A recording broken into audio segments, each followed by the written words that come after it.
Hello everyone, Michael here. So this is just a quick video to showcase the upcoming content that should come around next week or the one after.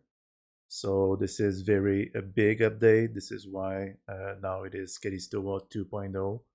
The biggest change will be the new grass system inspired by the workflow with The Witcher 4. So basically, it's the new PCG GPU content adapted to Calysto World with the biome system, and you have a lot of control. And also, the new performance is just insane.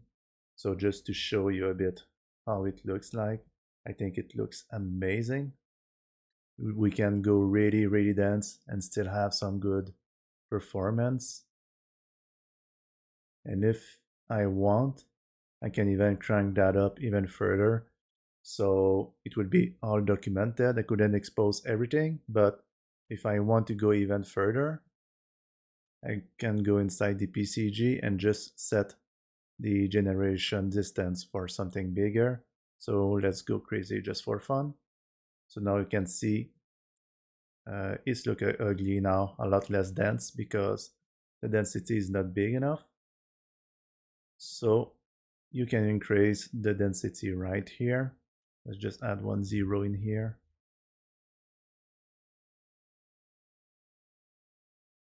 And now it's looking great again. And you can see now it is insane. The vegetation is going very far. And I have grass everywhere. I can just hit play to test.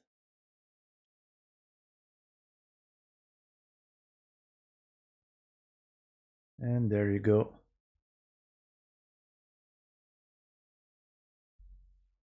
So it's really dense. We can go very far, and compared to the usual landscape grass, in the testing that I've made, I had like 4 times the FPS compared to the usual one. So this is insane. You really have a control now on how everything is spawned. So I'll just take this view to showcase what it can do. So you have a global detail that is default when you don't have any biome. And then after that, you can have your own details set up inside every biome that can also support landscape layer. So just to showcase the new database, this is the new system. So it works mostly like Photoshop layer. So the highest part here will have priority over the lower one. So it helps to not have plants that spawn inside another one. And also that help for performance to avoid some useless overdraw. So yeah, I have those rocks near the water level. So I can just play with them if I want to increase the size, reduce them. I will just decrease the generation distance a bit. We don't need that much for the demo. This, and then it will be too dense.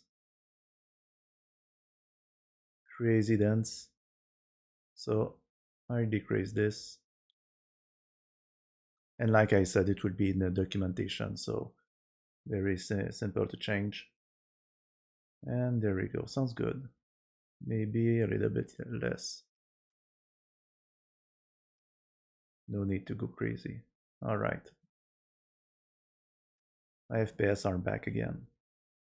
So going back to my database. So yeah, you can control which layer are coming here. And now if you want, you can even drag and drop multiple mesh instead of having to add them one by one. So you can just take multiple and then just drop them here. So it's a lot faster for the workflow, and the settings are per category. So you don't have to set the maximum slope, the height and so on everything. So that makes the workflow a bit faster. And also it's faster for performance because I don't have to recalculate everything for every rock one by one. So you have those min 8, max 8. So if you want, in this case, those are rocks that I want near the water. So I really just took my water level and took some values around it so that those rocks will only spawn around that section here. Can decrease the density a bit. You have some noise control too. So if I just disable them, I will have rocks everywhere. And if I add this noise again, now it's less exaggerated.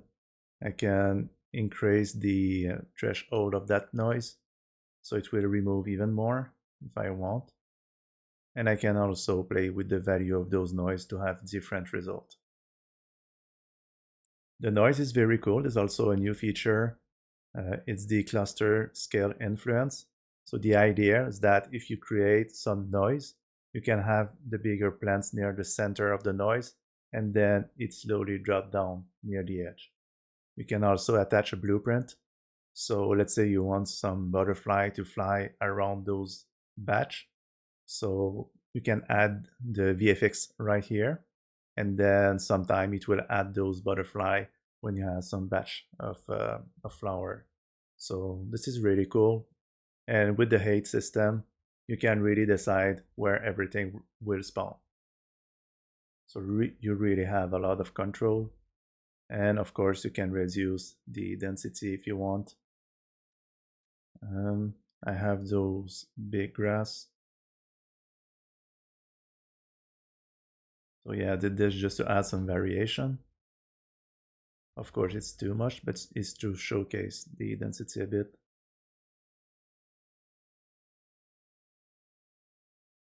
I'll set it back to normal. And yeah, it's really quick. I really like how it behaves.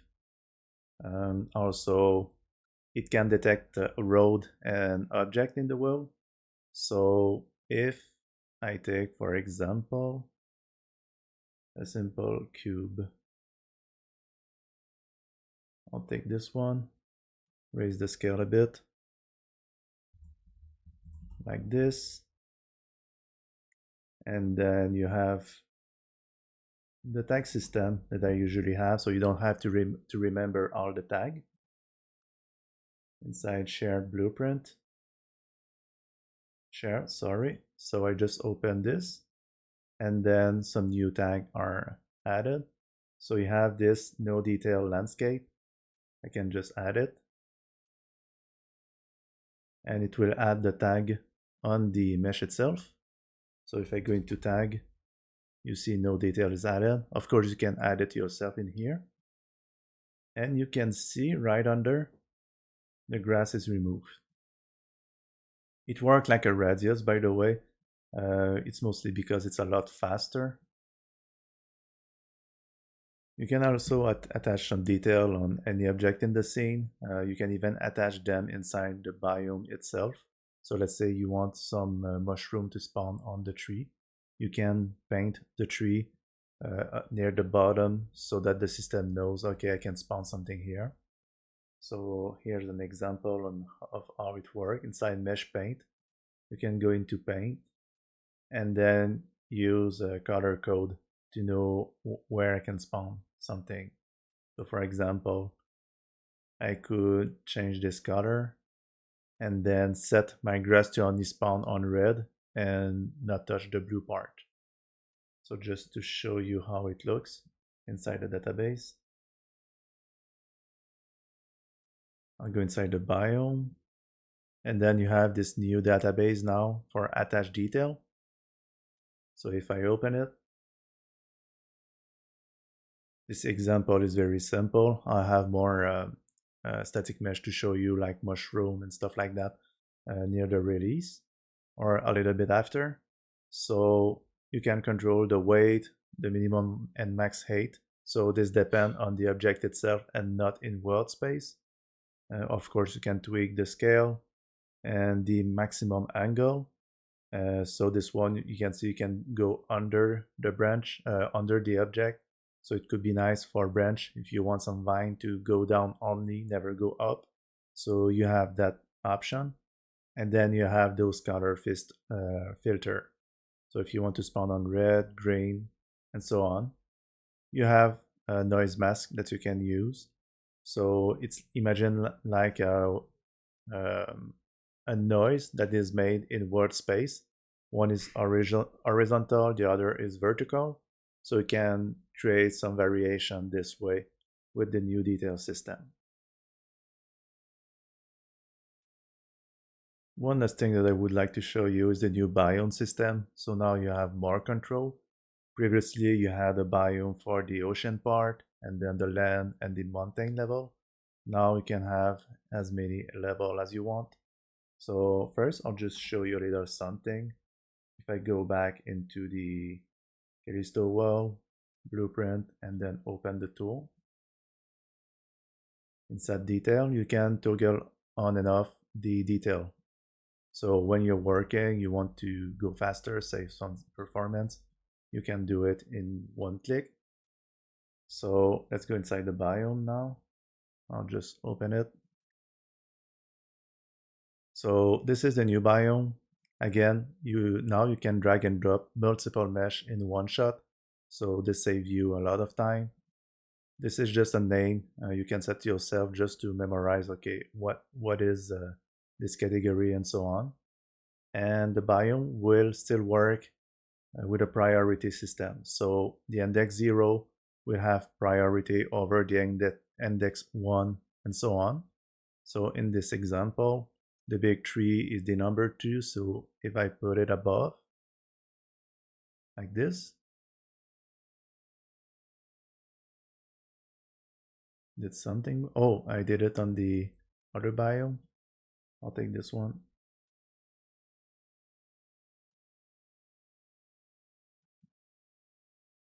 Yeah. So going back to the right biome. Again, we have the big rocks here. And the tree right below. So if I take it, put it above, and you see some change because now the tree will spawn first, and then in the remaining space, the rock will spawn after, and so on.